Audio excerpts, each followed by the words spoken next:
Hello there! I'm Squire Callahan Ridgeborn, almost a battle master, always a wizard, and tonight I am joined by... Hey there. This guy over here is Paragon Healer Waldodorf. He's my wonderful comrade, casting rifle, and an instigator of very devious shenanigans. Waldodorf, a Paragon Healer here in the Rising Winds. Waldodorf, welcome to the show. I'm glad to be here. Kind of looking forward to it. I'm so stoked to have you here. So for anyone who hasn't noticed, today we're having another double feature, Double Healer Day, and I'm super duper excited to have two healers getting published on the same day. You guys actually worked together quite a lot to get your Paragons together. Yes. When we first met, it was at a Grand Duchy event for Ebon March, and we just started comparing lists and shared them. So we kind of ran off what each other was and bounced ideas off each other. That's such a unique way of learning to play healer, working with a partner. That's something I don't think a lot of people have been able to do. How much has that influenced your play styles? Quite a bit. I was more with my history. I know we'll get to that in a minute, right? Yep. It was just my play style was a lot of defense because of my thought process for healer. He is more aggressive, and he enjoyed the Necro aspect of it. So we started bouncing ideas and play styles off each other, and then switched them out and found out what our niche was, so to speak, and what we were great at and what we needed to work on.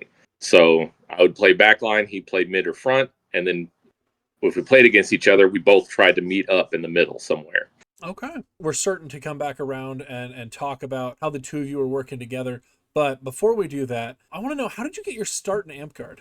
Well, I started in a shire in Glasgow, Kentucky called Mystic Caverns back in 2014, 2015, right when E8 first got published. Okay. I didn't travel a whole lot, didn't have the time or opportunity. So for almost 4 years, I did nothing but play at a shire level. My first beloved class was Barbarian. When did you make the switch to start playing healer from Barbarian? Well, back after COVID, the first March event, I believe that was at Hannon's. I had been on hiatus because I moved to Richmond, Kentucky. Got me back into Amtgard through the Grim Garrison. I met up with Sir Grommel, who I was familiar with at the event, and I played Barbarian. Was close to 280 pounds, so I couldn't run anymore. And that's a big part of Barbarian. Yeah. So after that event, I started looking at other classes, and I felt, while I was working on getting that weight under control, a healer, again, my play style was defensive, was the best option, so I didn't have to run around the field so much. The other classes didn't quite fit my thought process at the time, so healer tended to be my go-to. Okay. What really made you fall in love with healer and decide that was something that was going to be long-term?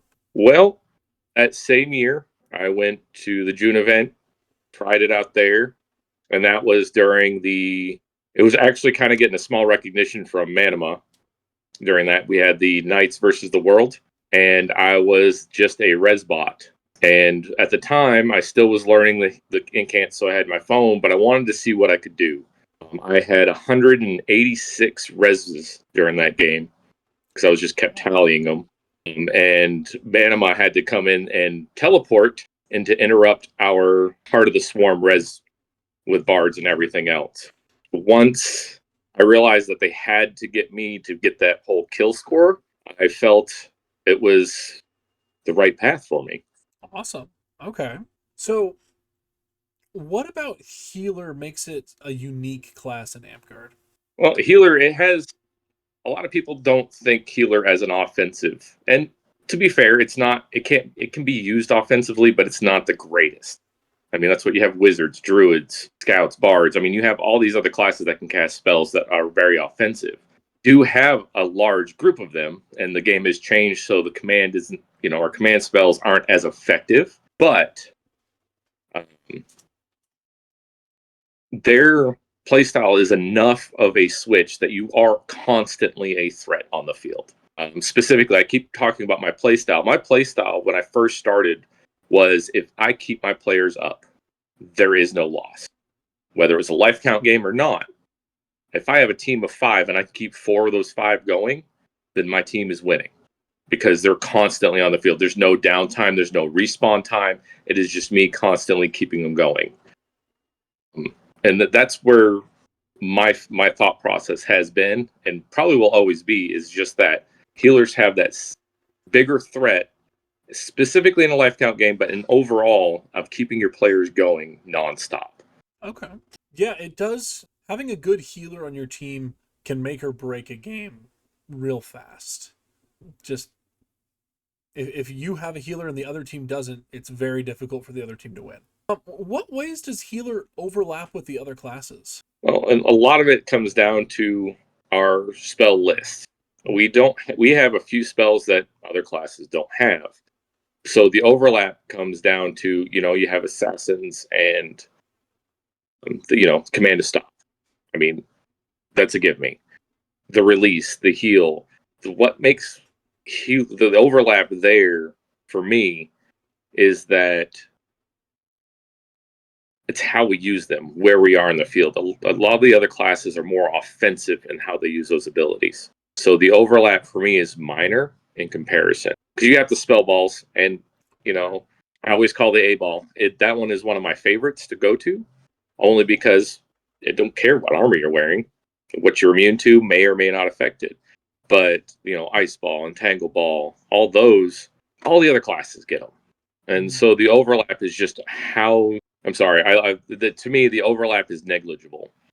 Okay. Based on, because a lot of them are more frontline, and where healer for me was always midline, I was able to stop the other classes that got behind the other line, behind those that could affect the game. That's very fair. I mean, if there's not a ton of overlap, there's not a ton of overlap, and healer is a unique class in Amtgard because I think it's really the only class that can be entirely focused on the team. And like, you could make an argument for like Druid being, with like Summoner focusing entirely on the team aspect, but once they run out of enchantments, they don't have that sustainability, then they have to go and do something, right? Where healer really is able to continuously focus only on increasing their team's effectiveness without ever actually making an attack, and they can still be very effective with that. Would you agree with? Yes, 100%. I mean, I've also used it in an offensive method. Not this past year, 2023's keep, I used my teleport just to annoy the crap out of other healers. Make them banish me. Greater release me. It keeps them busy. Yeah. It all depends upon what you're willing to do with the abilities you have. Right. So, what roles do you think healer best fills on a battlefield? Well, at first, the best role, and this was just from my experience that locked me in, was the Resbot. I mean, that's standard. But I mean, where's the fun in it? Unless you enjoy, and there's people out there that do, and I've met a few that enjoy just keeping the team going, keeping them out of that respawn count. But to me, the best fit for a healer is mid to front line. My experience this last event, I experienced it where I was tasked to go out there with no weapon, not even a dagger. I could carry a shield, but nothing but spells. That taught me that the healer can be a very aggressive, and I don't have to be straight up on the front line as a pocket healer to do the job. I wasn't focused on the attack so much as crowd control and keeping them up. So mid to front line was more effective than my standard midline, where I would have to run up to help somebody on the front line or run back to help somebody on the res line. The mid to front seems to be the best spot for a healer, because then you can also command the team, because you can see what other people don't see. If you're too far away, your commands don't get heard, or they don't get spotted to be reactive, because then you can also start becoming proactive. As you heal somebody or mend them, you can tell them where they need to go or what to look out for. Or, hey, I'm going to hit their healer, I'm going to use you as my shield, and then I'm going to go ahead and astral intervention them. Okay. Which healer spell do you like the best? There's two of them that Okay. I like the best, and that is Sever Spirit, for very obvious reasons. Please enumerate them anyway, just because this is geared toward newer players, so they might not know what the Sever Spirit tech. So Sever Spirit, because a dead player, you dispel all their enchantments and curse them at the same time. It does have a 20-foot range, so if you're a priest, you can use extension and even have more fun because your extension is now chargeable. Same thing with an ambulant version. But just because you have a self-candy druid, a selfish druid running around, they die before they get their first foot off, you remove all their enchantments. And it's become more prevalent. I know I said that wrong. Within the Rising Winds at the very least. And it's noticed. So because that one, even if I can't get it off, I have a dead player running away, which means they can't be rezzed by another healer or by anybody else who can res, which is fun. If you do get it off, well, a greater release or a greater res is the only way to get that person back up and running, and they still don't have their enchant. My next favorite spell is teleport. Okay. There's a combination with that one because Circle Protection does it, which up to 5 players willingly go into insubstantial with you, removes all their states. So it kind of thinks for an Elemental Barrage Wizard because it even removes that. But at the same time, everybody's insubstantial. And then to continue explaining that, so once if I come out, everybody's out, or they can release themselves out of the insub one at a time. So Sev, who became a mentor, kind of worked me into a teleporting frenzy for a little bit, where I took 5 teleports per life, so that way I could teleport a bunch of people and then teleport myself. And then when we got to that location, Circle Protection, set up whatever I need to, and then let them do what they wanted to do. Okay, that seems devious, and I approve of devious plans. Again, he started it with I don't remember how many years ago, but he told me about his Barbar Bomb tricks with that, which he would Circle Protection the Barbars and then teleport them out one at a time and then meet them over there. So obviously at the time, this is years ago, you could kill your own members. They would Barbar Bomb, he would res them, Circle Protection, teleport to the next area, repeat process and rends. So this is one of my favorite things to do, because now you have anybody who can track, release, greater release, any way to remove. You have 5 people running along the lines that are all teleporting. Whether they take the same track or not, you have to be able to remove them before they mess something up. Right. So that's a lot of people to have to deal with.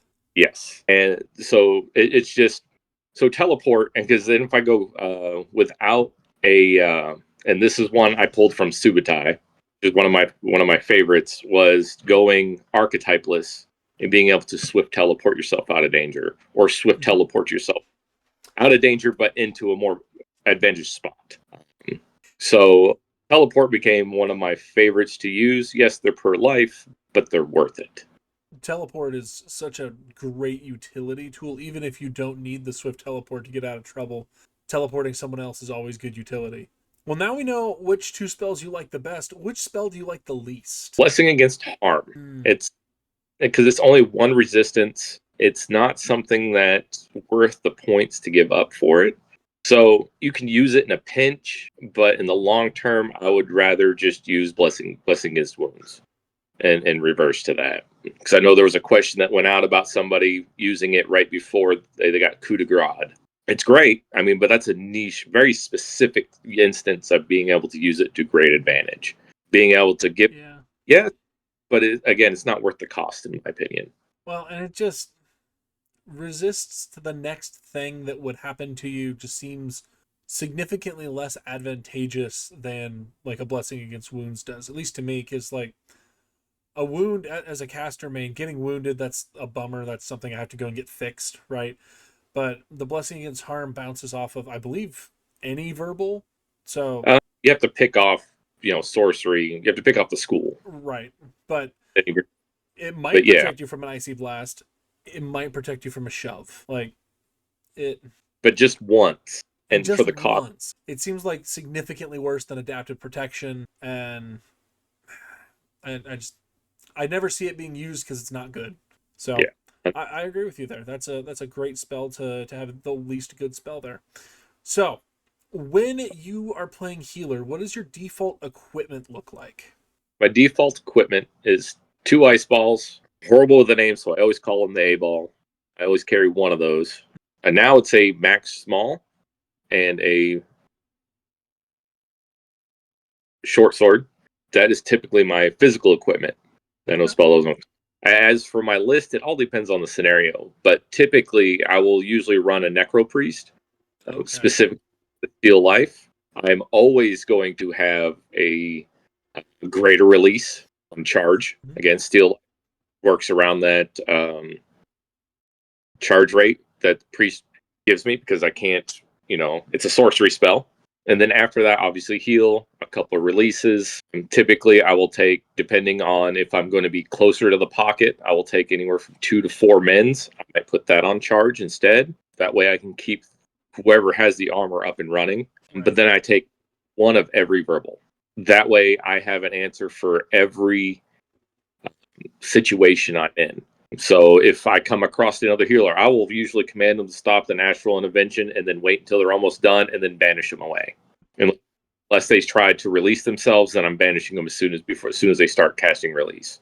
That's usually my target, is another caster behind the line if I'm up front. If I'm not, I lower my mends down and take a couple shots up my banish by 2, because banish is per life. You never know but it's a level 1. It's worth it to me. And then my greater releases is 100%. Started using it on elemental barrage wizards just because it's fun. What's that? How many elemental barrage wizards have you gotten with the greater release? 4. Okay, I've never seen it happen, but I've always hear about it. Yeah, they you have to catch them off guard because they're always moving, and you have to be ready for a spell ball to come in your direction the second you target them. But with that said, it's fun to watch just because they go, wait a minute, what? Yeah. But then they charge their spell ball and throw it at you anyway. Mm-hmm. Pick one. It doesn't do much other than force them to kill somebody to recharge and put it back on. Okay. If they haven't already. But I mean, I started playing with the Circle of Protection, which has been fun. It's just a lot of people don't know what it is and what it does. Because it's changed significantly to see it. I mean, yeah, it's every verbal I can take, I will usually take just to answer any questions, anything that comes my way. If I'm playing more of a defensive, I will usually use a Warder Priest build just to get some Phoenix Tears on somebody and Imbue Shield. Those are my 2 when it comes to Warder specifically. Yeah, Enlightened Soul is great, and every caster wants it. That's fine. I'll let another healer handle that. I will hand out my Imbued Shield and my Phoenix Tears specifically for the front line. It keeps them up running, and usually they come. I got them. That's another combination that I've tried to pull off, and I've gotten once. Is what I call a Warrior Bomb. Okay. With a Paladin or Anti-Paladin as well, you give them Phoenix Tears. They push through the line. You greater release them the second they die. So everyone's like, oh, good, they're dead. We have 30 seconds to deal with this problem. And then you release them from that frozen, and then they're just tearing it up again. That's with right. All their armor back. That's devious. I actually got that off of the I'm a blank all of a sudden since we're talking about it, but one of the podcasts that were talking about it when they had I remember it was a Paragon healer from Texas that talked about doing it, and I had to try it. Because we don't, we have so many, and that's where a lot of my experience comes from, is just listening to other areas of Rising Winds. But they did it there. I was like, let's try it here. And it was interesting, to say the least. I could only do it at park level because they get dispelled so fast or shattered so fast. Yeah. Once they hear frozen state, something's happening. Yeah, that's one of those things that as a wizard, your ears always prick up when you hear someone's frozen because it's free. Might as well get them. That's right. So in a large game, no, but it's interesting to be able to pull it off. Okay. What do you make your spell balls with? I actually went out and bought a large softballs. The softballs. Athletic tape them down a little bit, and then so that way there's no cracks or anything, because I can throw all the cloth and that in the washer, and good to go. Oh. They have that they get at least a good 20 feet, which is more than enough. If I try to throw it further, it's way off. I mean, my aim's already horrible. That just makes it worse. Yeah, okay. Are there any weird rules interactions that healers get that other players should be aware of? Specifically, the 2 that come to mind that people get confused on are... I'm going to look it up real quick because I'm getting tired of saying A-ball. Because I'm horrible at pronouncing the word abeyance? Abeyance, yes. Abeyance is one of the big ones because it ignores all armor. I will say inexperienced players miss what that is sometimes. If you've been playing for more than 3 years, you typically know what Abeyance does, but anything less than that, I get questioned a lot. What was that green ball? What does it do?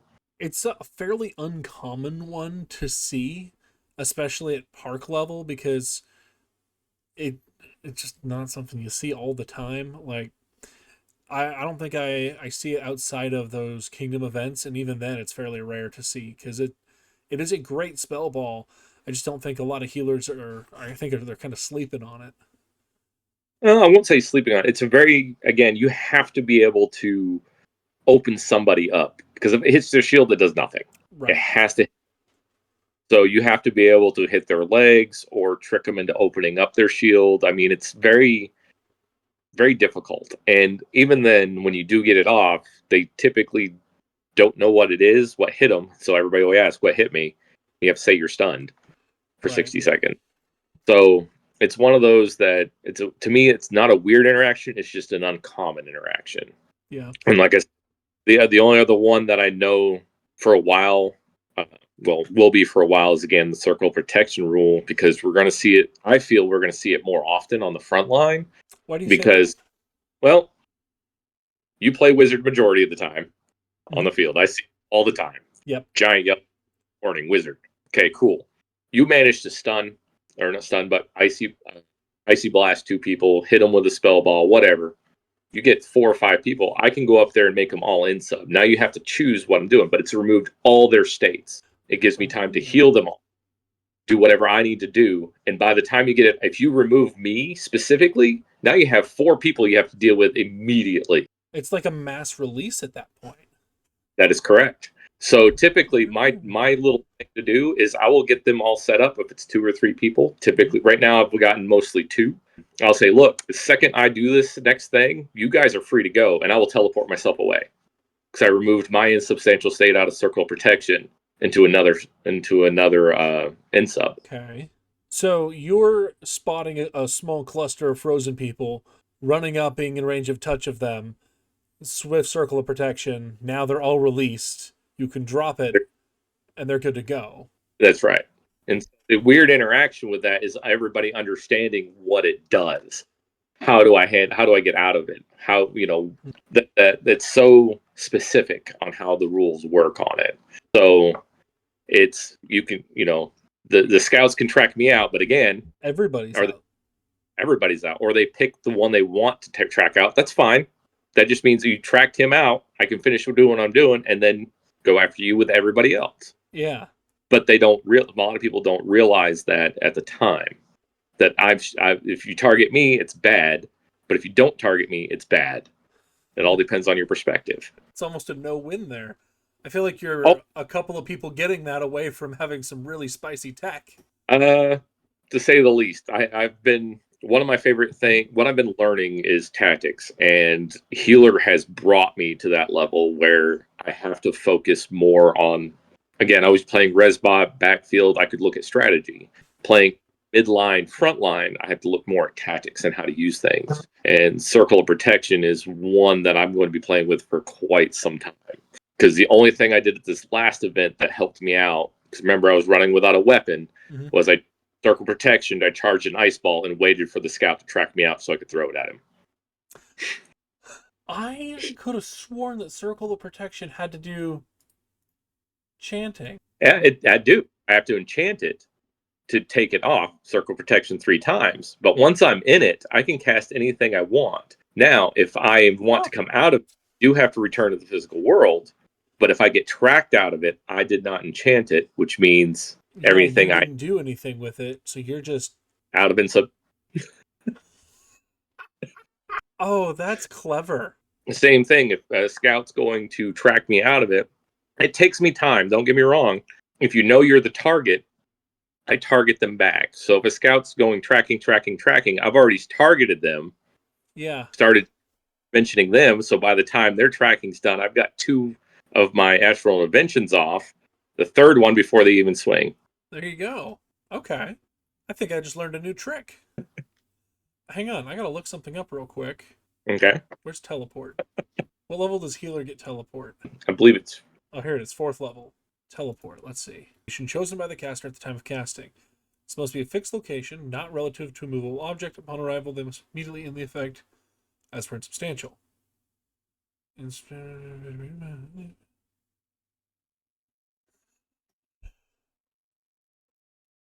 You clever man. Okay. So something that I've always liked the idea of is teleporting somewhere to then attack, right?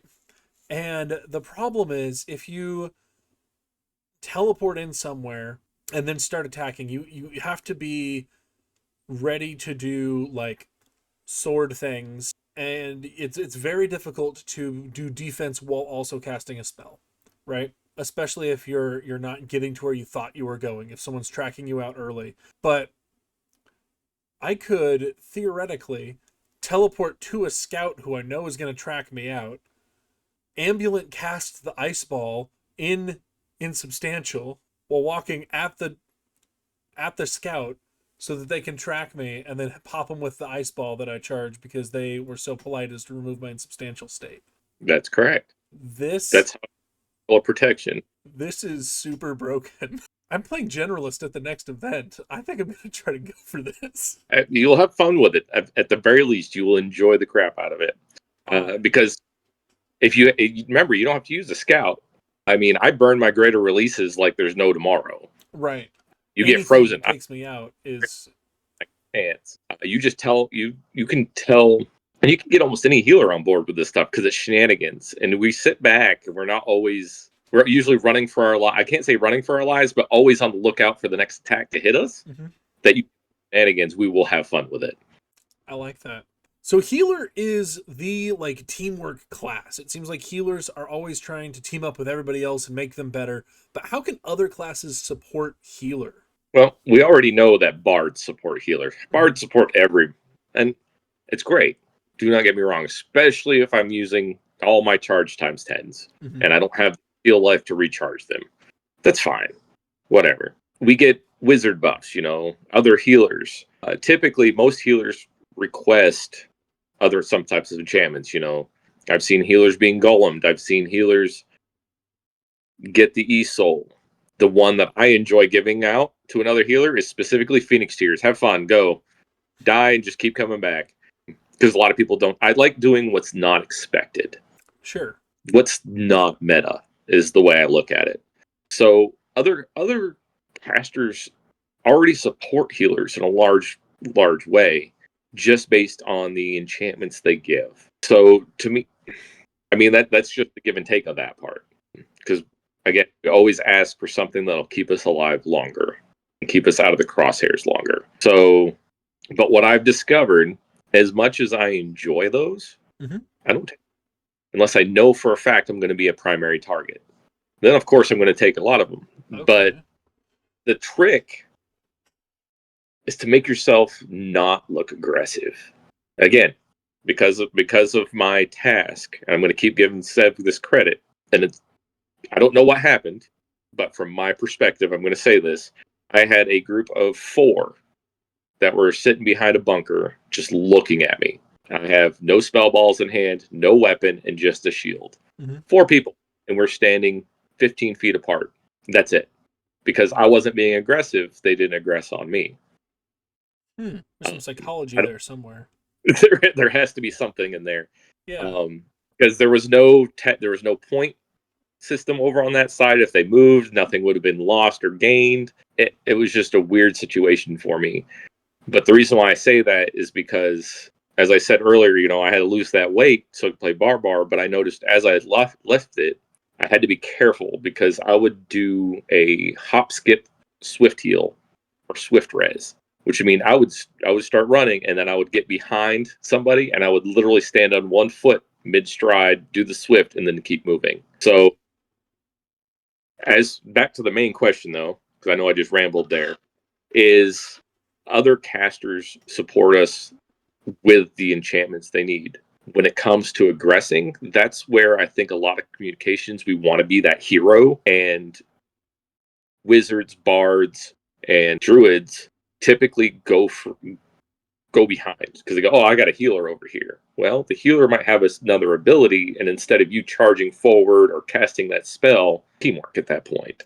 Because that's where the healer's thing is teamwork. It's not saying it's hard to do it solo, because again, it's all about how you use your abilities, what you choose to do. Teleporting around, throwing a bunch of ice balls, I mean, that's one tactic to use. So as casters, the best way they can support is the buffs. But if you're in a caster group, it's being able to communicate on what each one has, so you know, and not everybody go in hero mode. Right. I mean, I'm not saying anything bad about that, because we all get caught in that game. We get that tunnel vision.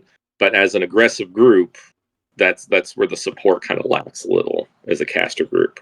Okay. Makes good sense. So what do you think healer as a class is weak to?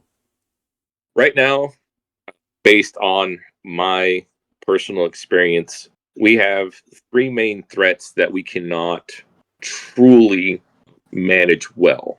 And those are typically, and it's going to sound bad because we do have abilities to use them, but it's just, we have tunnel vision. So typically, scouts, archers in general, anybody with a bow, and then pallies and anti-pallies. We don't have a lot of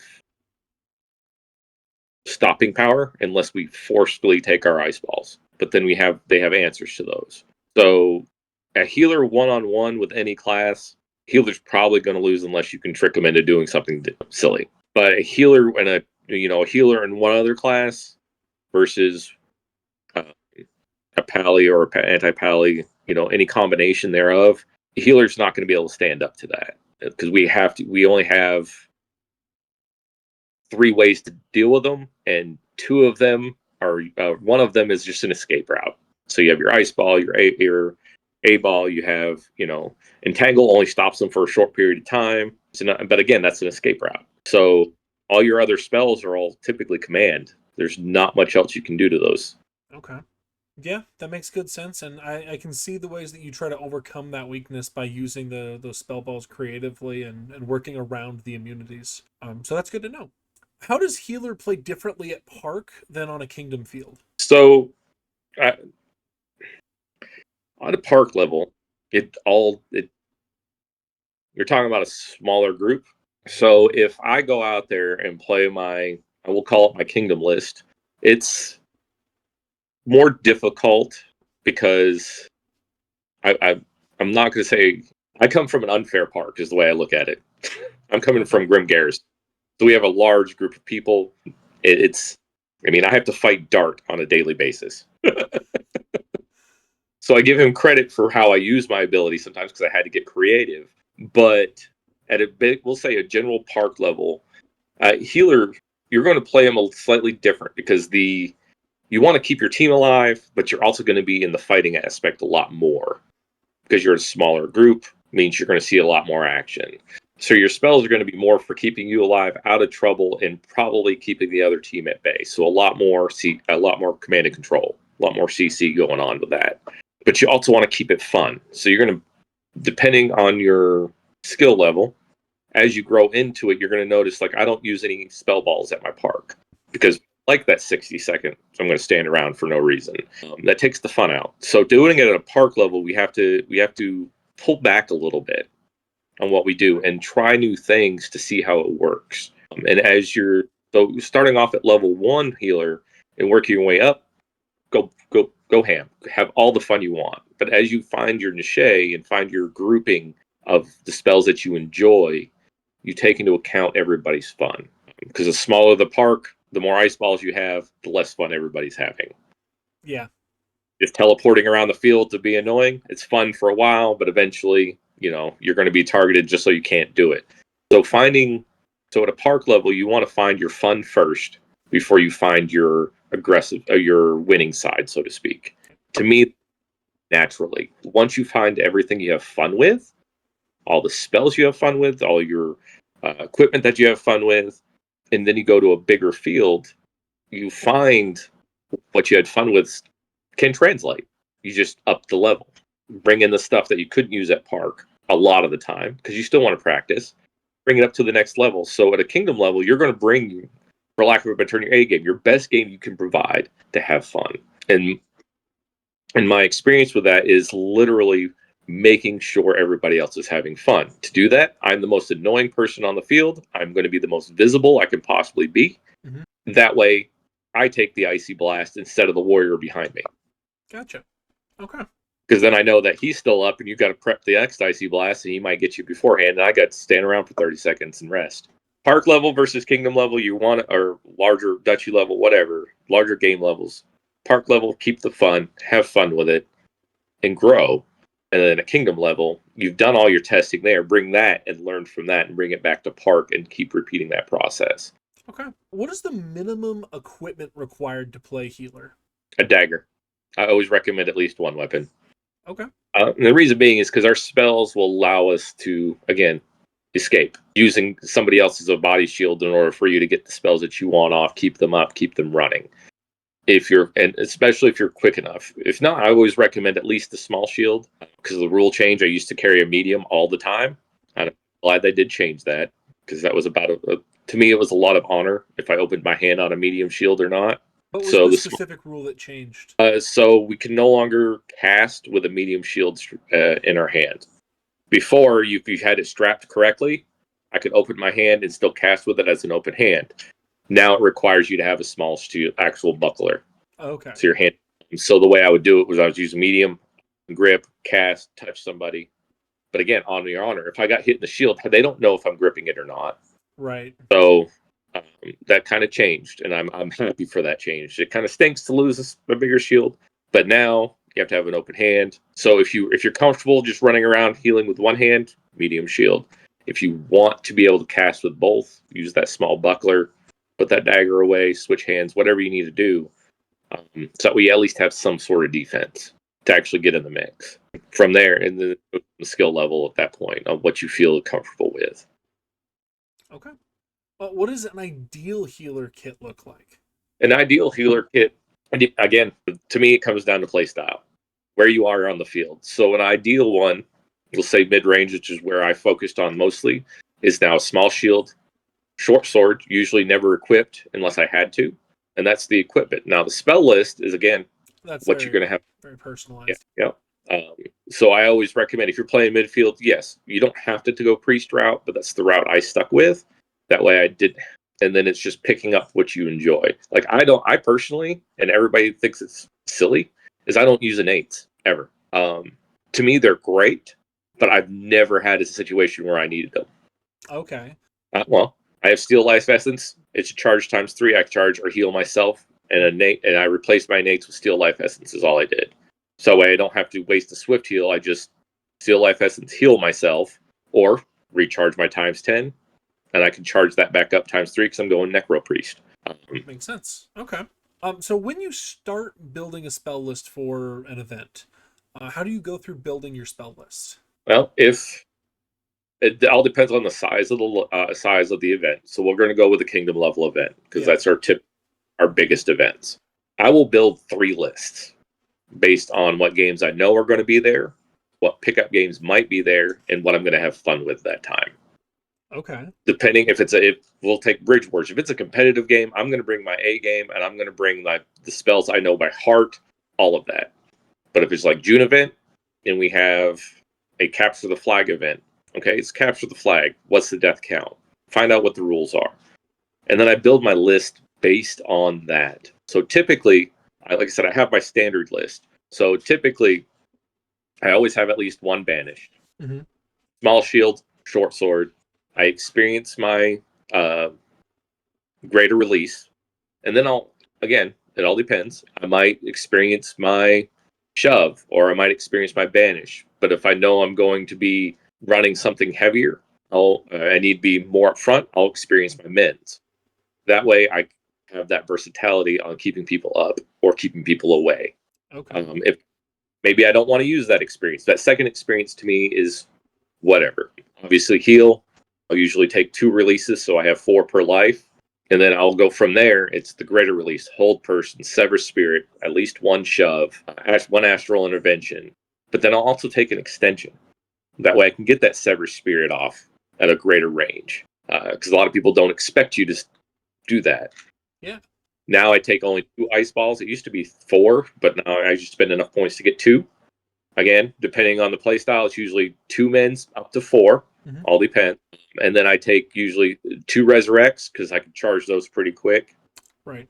Circle protection. I now take 1 dispel. Sometimes I will charge it. Depends on what I see on the field or what I feel. So I usually leave that blank. So I probably won't take it. If I don't see a lot of dispel on our side, I'll take it and I'll experience it. Okay. Obviously, 2 swifts. Sometimes teleport again. Midfield, I usually take 1 teleport to get out or send somebody into danger. 1 abeyance. And then from there, it's just a priest, a necro, and 1 stun. Stun is very expensive. If I drop some things, I'll usually take up 2 or 3 because that point and click tends to fear people away. You don't have to say it all the time for people to run because they don't know how many you have. Right. So if I take 2, I usually only have to use 1 of them, and the second one's used in a pinch. Right. And sometimes threatening to cast a spell is as effective as casting the spell. That's correct. Now, if I'm more frontline, that's where I take 1 greater resurrect or 2, 1 greater. Don't worry about the greater heals because typically a paladin's nearby. But if I want to get the paladin up, Right. using the resurrect keeps their buffs going. So that's my typical average spell list. And the numbers go up and down based on what I'm doing. So my point spending sounds high right now, but it's just because I balance everything out. Right. A lot of these are if-then variables. That's correct. So that's my typical spell list loadout is in that, though, using a lot of those spells all at once. I sometimes don't even take stun. Sometimes I don't even take ambulant. It depends on where I'm at on the field. Sure. Okay. Yeah. Do you want to talk about the different archetypes a little bit? We can. So I know I've mentioned my 2 favorite, which is Priest and Necro. Priest works great as a resbot and decent everywhere else just because it makes everything spirit chargeable. You can use all your meta magics on only spirit, which is fine because that's what you're focused on. Right. Necro, it's changed, and I'm still playing with it a little bit. And then when we get to Benatar, he can explain his Necro experience because that's his niche. Mm-hmm. My words are all over the place because I'm still nervous about talking. But I mean, you lose a lot of not being able to do things to yourself Mm-hmm. with Priest. Whereas Necro, you lose all your enchantments being able to enchant anybody.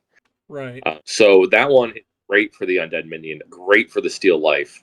I mean, the new way the minion works. There's a combo with that one with a Necro with a priest as well, but that gives you sustainability. It gives you people to protect you and keep you going. And it's a lot of, to me, the Necro is a lot better. Could it be improved? Maybe, but I like it the way it is. How much do you think Charge to Full has altered the priest and the necromancer style there? Well, I don't need a bard. That's the way I look at it. Is in order for me to get back to things, the chargeables, I don't need a bard. It's great, saves me some breath, but at the same time, the bard's utility on being able to charge your per lives back up to full, anything like that, it's kind of dropped that bard's utility down. So you have a lot of casters who don't require the bard to get all their abilities back because we're charging to full. I get only 2 swifts, but that's 7 seconds for me, roughly 7 to 10 seconds for me to charge both swifts. Versus, they could touch me, but I've had almost the opposite experience there because being able to charge back to full has encouraged me to buy multiple uses, and then I go find the bard and say, "Hey, give me that Song of Power." And then I can recharge everything very, very quickly. And so I find myself more reliant on, because if before recharge to full, I only took 1 shove, right? And so it'd be shove, charge, shove, charge, shove, charge. Now I'm finding myself taking up to 4, sometimes 6 shoves, and then, run up, shove 6 times, run back, get that bard going, charge times 6, and now I can go do it 6 more times. So I guess mileage varies based on who what you're doing and who you're playing as. Well, and it also depends on what you buy. Remember, I'm buying 1 of everything, so I'm always charging. And my longest charge are times 10, and Steel Life, which is still charge time 3 because of the Necro Priest. So it all It all depends on how you play it. So yeah, if I had everything, if I had more than one of everything, yeah, the bard would definitely be great utility. Yeah. But for me, by the time I get to or find a bard or a bard finds me, I've already charged 2 or 3 of my abilities, and yeah, the next one I got to quick, and then he stood there for 3 seconds when somebody else could have used it, like you. Talking about how you charge, he didn't see you, but he wasted his time with my one charge. Right. So it all depends upon, for that, I'm not saying the bard utility as an overall, for me, the bard utility down. Because I'm used to being able to, oh, look, everything's charged, or Song of Power, now everything's quick. So I can use it, like I was talking about with the res bot, where they were constantly chanting Song of Power, and I had to charge something up. That was great, because I only had to keep charging it by one sentence and be good. Now with charging up to max, is it really, to me, from my healer style, I'm going to keep saying that because it's the utility's gone down. Now, when I get back to my refreshes that I don't have, that's a different story. Yeah. But again, that wasted on me, somebody else who has more impact on their refresh abilities, specifically wizards, are your go-to for that. Okay. What are your thoughts on Warder? Warder, I enjoy Warder a lot. Just because of it's almost, to me, Warder is almost as bad as a Candy Druid. Okay. But I get to persist. Okay. I mean, get it by charge, so yes, I don't persist a lot. But again, all I got to do is take Phoenix Tears and then drop Imbue Shield on somebody, and you get uses of all your enchants. I mean, am I doing anything impactful to the game? Personally, no, but I'm making other people more impactful. Now they got to worry about this person with Imbued Shield, Phoenix Tears, and whatever else EX enchantments they have on themselves that don't go away when they die. Right. And then at park level, my favorite one to do is Blessing Against Wounds with people who've been playing for a couple months. They get that free sluff shot going, hey, Blessing Against Wounds. And, it makes them feel good, just like giving Undead Minion to somebody new. But Warder to me is extremely fun, just to be able to sit back. I need a breather. You guys go have fun. Yell at me. Well, and giving new players easy to track enchantments. Blessing Against Wounds is so easy to just like the next wound you take, you don't get it. Like they can conceptualize that in a way that maybe like Lycanthropy isn't going to work for them. Tracking multiple hit locations, that gets messy. Just one. You get one, go forth, play the game, and when that runs out, come back to me. If you're still alive, I'll give you another one. You get them used to the idea of playing with enchantments and understanding how they work, and I think that's good. Yeah, another one I use from Warder is Enlightened Soul, because a lot of people say go play Monk, because Monk you ignore what they say and you can block all this stuff. That's great, but do they really learn things? That's what. Yes and no. But if I give them Enlightened Soul, say if somebody yells at you, just ignore them. Enlightened Soul, just ignore them. But you still have the class that you want to play. Right. I also think Enlightened Soul is a terrible thing to give a new player. It's weird that it's happened twice, but if you have a player that's been playing for like a year and they max out Monk and they finish playing Monk and they're like, okay, now I want to play something else. I'm like, okay, cool. What are you going to play? They're like, I don't know yet. I'm going to go play this other thing. And they start playing another class and suddenly you cast a spell at them and they're like, what does that do? I'm like, you've been here a year and you don't know what Shove does? Oh, you've played Monk the entire time. You don't know what any of these things do. You're basically a noob again. And you're. Well, and there's limits to that. That's why I'm saying, like, somebody brand new, Enlightened Soul for the first for 3 or 4 parks. That way they get used to people yelling at them and then doing that. And then you go, look, I don't have Enlightened Soul this time. You're ripping the Band-Aid off. And it sounds bad, but at the same time they learn. They've learned people casting. They learned what's, hey, I cast Shove on you. Well, what did Shove do? Well, it pushed you back, but I'm immune. Okay, cool. So they slowly learn those abilities. And they're learning their class while they're doing it. So that seems like a better way to get them started than having them play Monk and get frustrated in a couple of weeks when they don't have this anymore. Now they don't know what they're doing. Now, first day, yes, Monk, it works. It gets them used to playing the game itself. But after they've come to park a few times, letting them decide what class they want, and then giving them the Enlightened Soul, the Blessing Against Wounds, that stuff, it helps. I actually think that there are the three best classes to start a player on are warrior, assassin, and wizard.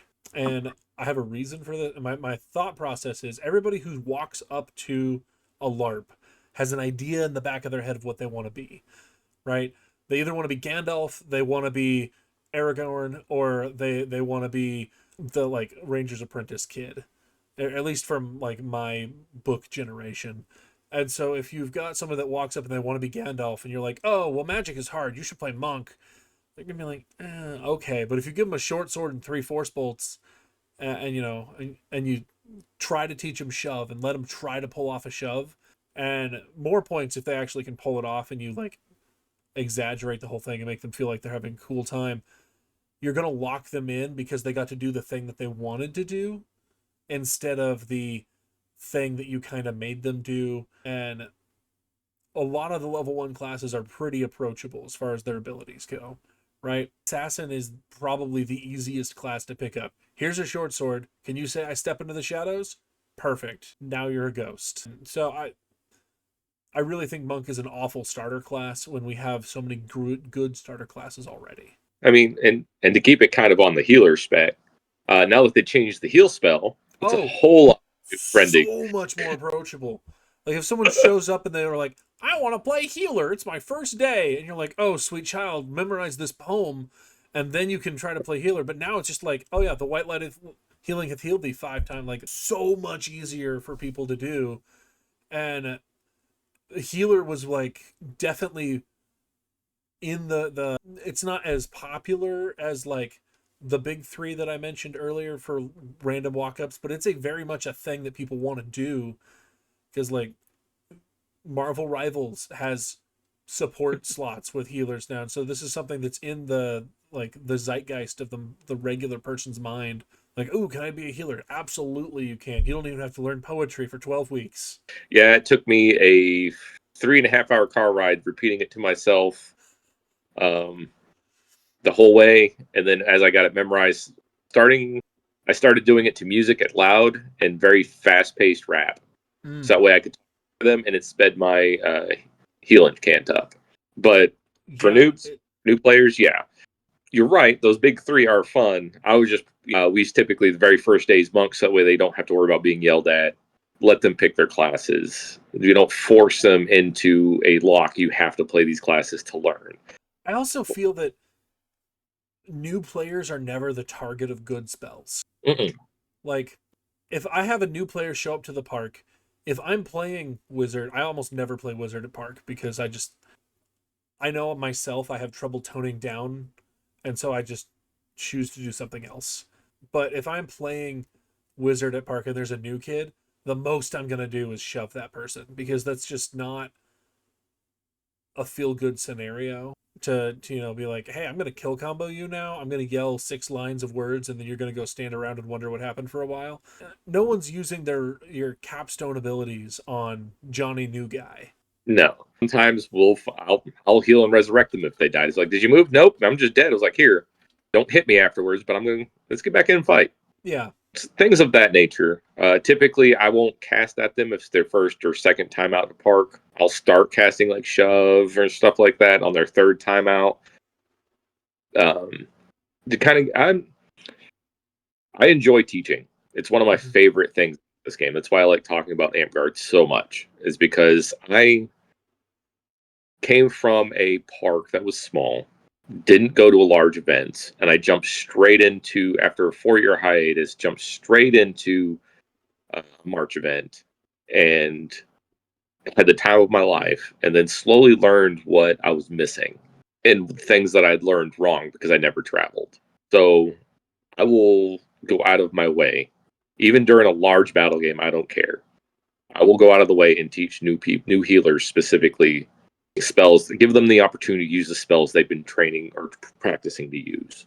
Our first event at Billy Creek, I did that quite a bit. I started teleporting, and they had healers that new healers, try, and I would purposely slow my walk so they'd get it off. Why?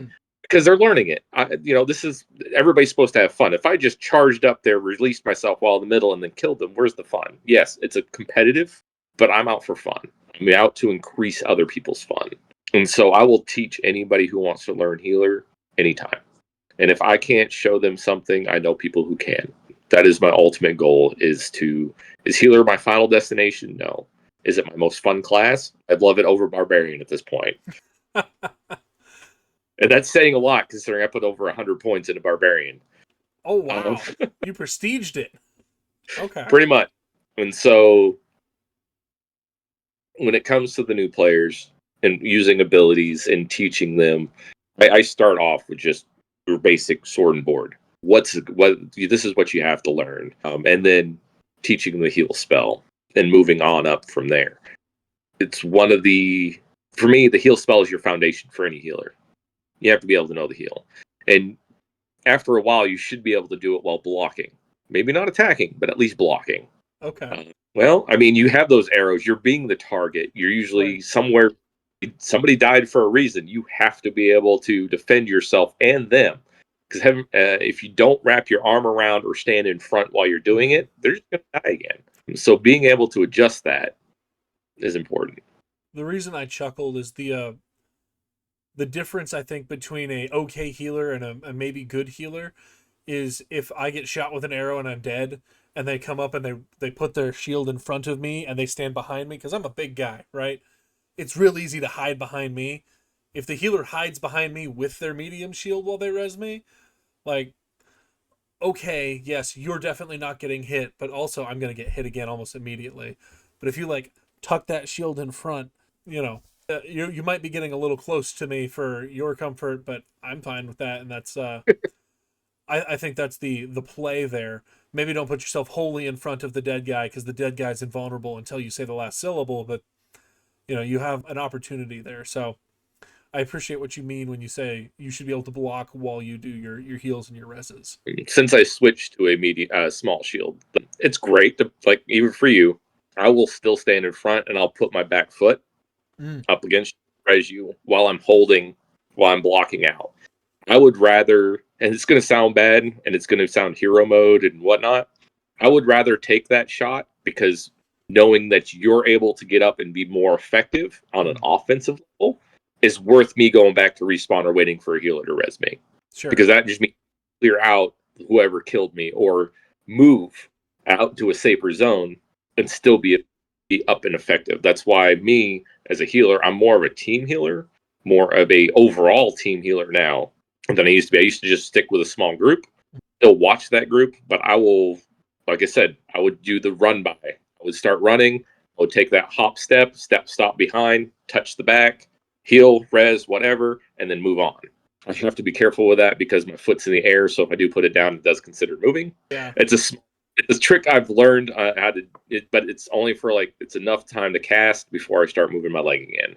Well, and I feel like even with the small shield, you can block the body shot, and so a limb is cheaper than a res, because res you have to recharge where heal is unlimited. So I think that falls into the triage philosophy there. It is. Again, we're going to slip back into circle protection. If I can res you and you lose a limb, I'll just circle protection us and let us get what we knock back. Oh, circle of protection seems to be like the sleeper, like, thing that people need to be doing, and the fact that it's already recharged times 10 just natively makes it so good. Yeah. The last event, I charged it 8 times while standing in it. Yeah, because you can let whoever you brought in with you out and then recharge it while you're in there. That's great. So typically I'd be like, "Hey, you good? You good? You need any heals?" Nope. I start charging it. I say, "You just say the exit in, can't. You're good. I'll stand here." If I get in trouble, like I said, I'll astral intervention myself. I will teleport myself. I will banish myself if I get in too much trouble. That's so great. Okay. I want to ask a couple of Paragon questions. So you're now in the circle of Paragons. What is something that a healer can do to really stand out to the Paragon board? Well, that was a tough one for me, just because I still have the imposter syndrome, where I am now a Paragon, and it's only more recent. But for me, even though I read over the boards, I look at every player who's playing healer. I always have, and I'm always out to help. One of the biggest things that a healer will stand out is stepping out of their comfort zone. Because everybody notices the healer. Because what are they doing? They're interacting with almost every player on the field. So everybody knows a healer. Whether they know their name or not doesn't matter. They know you. So if they always see you on the back line resbotting, and you're an amazing resbot, the next step up is to take yourself out of that comfort zone if you want to progress into something different. Go up to the midline, use different spells, and because you're always doing one thing, they'll see you're not back there. Oh my gosh, where'd my resbot go? Oh, he's up there. He's telling the line to go away because he's shoving them and commanding them to stop all the time. Well, that's a step in the right direction. And it's taking that it's just stepping away from what you're used to doing. That's the first step to being noticed. And then from there, it's just getting that feedback. What is it? What else do I need to work on? Me, I had to work on how I recharge and how I said my spells. I fumble. I still do sometimes. All of it. I'll sometimes spell ball or say the wrong spell when I mean something else. But nobody's perfect on that. But to being noticed is taking that step out of your comfort zone, asking the questions. Hey, did you see me out there? Yeah, you did X, Y, Z. That was amazing. Maybe try A, B, and C. See how that works. Try this one. Because once you start stepping out of your comfort zone, you'll notice that a lot of people will come to you more because they know how good you are in one spot and they see how you're improving in another spot. That's what I noticed anyway. Not just with me, not just with Benatar, Tree God, all of us new ones. It was more of how we adjusted our current playstyle. Because to me, when I compare myself to Benatar, I'm still a resbot compared to him. Because I know he's great at it, but I am known for that, so to speak. I can get you, he can get you going, but he's more up front. In your face, I told you to stop. I'm healing this guy. You stop. That type of thing. And if they don't, he will hit them with, he'll just go in and just start attacking them. You didn't give me a chance. I warned you. So going out of that, when you go into that area, is just stepping into your uncomfortable zones, learning the other abilities, and adjusting what you already know to the playstyle you want to eventually lead to. And you will actually be noticed more. So again, if you're a resbot and you're no longer in that spot, they're going to look for where you went because you're used to being there. And then they see you in another location and repeat that cycle. Okay. What advice would you give someone who's just starting out as a healer? Take your time. If you're just starting out, you want to take your time. You don't want to, as much as it seems, healers, you're going out there to heal, you're going out there to res, you're going out there to release people from their statuses. You have this large, we're going to skip ahead, like they're coming out, they're starting at level 2 or 3. They have all these abilities. You want to take your time and find the comfort zone that you feel comfortable with. Okay. Take the time, take one spell every week and just learn it. Figure out what it does. Play with it. Once you figure out what you like and what you don't like, you start building your list that you enjoy. And that's the part for healer is what is it that makes healer fun for you? Is it going out there teleporting, throwing ice balls at everybody? Or is it sitting back, healing everybody, keeping everybody going, giving advice? Hey, I know you died to that guy. He fakes to his left before he hit you on your right side. So watch for that. Small things like that. You take your time and learn what you want to have fun with. And I know that goes pretty much any class, but with healer especially because we have a diverse setup to respond either to one specific group or to everybody. And it's finding that comfort zone that you want to enjoy. Okay. What advice would you give someone that wants to go from being a level 6 healer to a Paragon healer? It's kind of similar to the first. Find out what it is. Ask. That's going to be my first thing. Ask somebody. I've made it this far. What am I missing? What is it that I need to do? Because I've done X, Y, Z, and I've done A, B, C, but maybe you haven't done G. Maybe you haven't done Q. You haven't done this one thing. And as a level 6 healer, you have your own set playstyle already. Right. Sticking with that playstyle is great, but learning how to adapt that playstyle into other versions of the game. So just because it's a life count game and you love being the resbot, love doing this, doesn't mean it won't translate over into a capture point. So you sit back on the baseline and you're rezzing all the time. What if you rezzed at the capture point instead? Adjust play style, so that way you're more and more in the mix. But the biggest advice is ask, because everybody's play style is different. Everybody's advice will be slightly different. But at the end of the day, we're here to support each other. We're here to help each other grow and spread the knowledge that we've all gained. So try something different, but ask. Find out what it is that you're missing or what it is you want to improve upon. Okay. Have you taken on an apprentice yet? No, I have not. Is that something you think you're open to? Oh, I'm always open to it. But as I said, anybody can ask me any questions. It doesn't matter. I'm not going to go out and search for an apprentice. I'd rather have somebody approach me and ask the questions and see where they fit. Because just like, and I'm going to say this, and I don't know if it's going to step on toes, but just like a knight, you have to be able to comfort with your apprentice. You can't just pick an apprentice and be like, yeah, you want to be my apprentice? Yes, but maybe your personalities clash. Maybe there's something different. How you communicate might be a struggle. So I'd rather have people come and ask me questions, and then we go from there. It's fair to me, and it's fair to them, because I may not be the best teacher for that play style that they're looking for. Yeah, very fair. So I've got 3 questions left, and then I will turn you loose to enjoy the rest of your evening here. What is your next Amtgard goal? Right now, my Amtgard goal, believe it or not, was smithing. It started off as Battle Master, and I was trying to do it without getting Paragon, but then I realized how much fun I was having with Healer, and being able to talk what I know about Healer, and then learning more about what I was missing led me on the path I am. But one of the best conversations I had was, in order to be a great smith, you have to understand the game. Or to be a better battle master, you have to be able to make the game.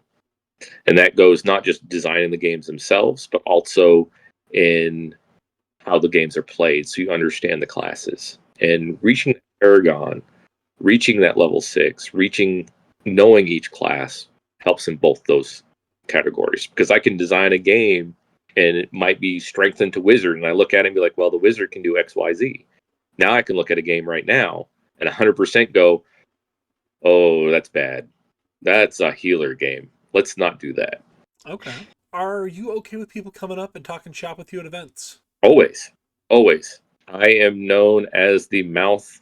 I never stop talking about Amtgard. Yeah, that's why we make such good friends. It's hard to shut us up sometimes. Okay. Do you have any final advice for any new healers out there?